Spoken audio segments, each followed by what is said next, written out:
चलिए शुरू करते नमस्कार हैं। दोस्तों, कैसे हैं आप लोग। उम्मीद है कि आप सभी अच्छे होंगे।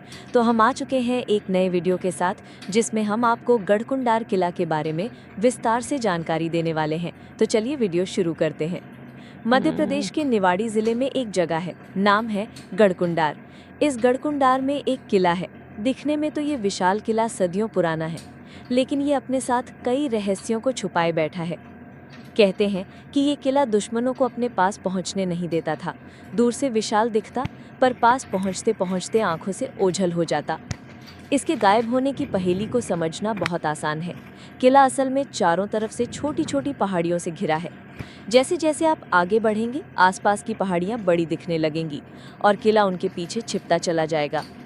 आगे चलने पर भी ये मुश्किल हल नहीं होती। तब कई रास्ते नजर आने लगते हैं और ये अंदाजा लगाना भारत मुश्किल के हो लिए जाता बड़ी है न्यूज़ कि है। किले की ओर कौन सा रास्ता जाएगा। आइए जानते हैं रहस्यों से भरे गढ़कुंडार के इस खास किले के बारे में।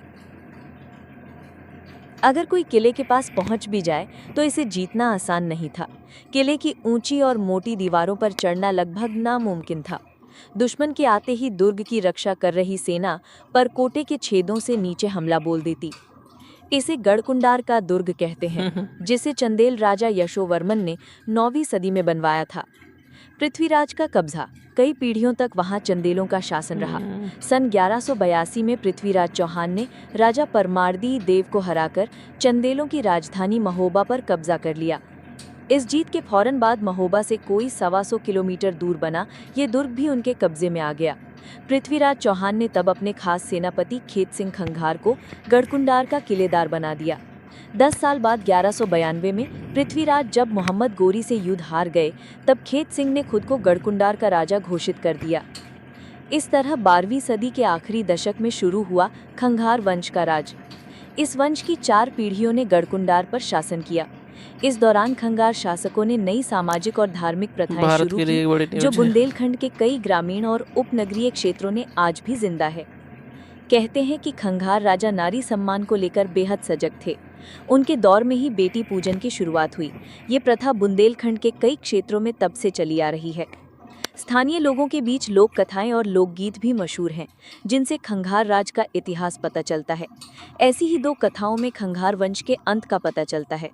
एक कथा के मुताबिक सन 1347 में मोहम्मद बिन तुगलक ने गढ़कुंडार पर हमला किया और खंगार राजा मानसिंह को हरा दिया।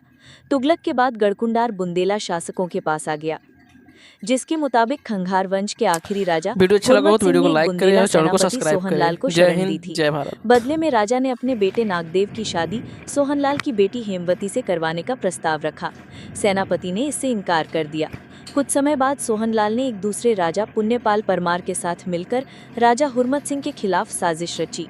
उसने राजा हुरमत सिंह से कहा कि वो राजकुमार से अपनी बेटी की शादी इस शर्त पर करने को तैयार है भारत के कि लिए बारात बड़ी में न्यूज़ है। खंघार वंश का हर सदस्य शामिल होगा। ओरछा बनी राजधानी।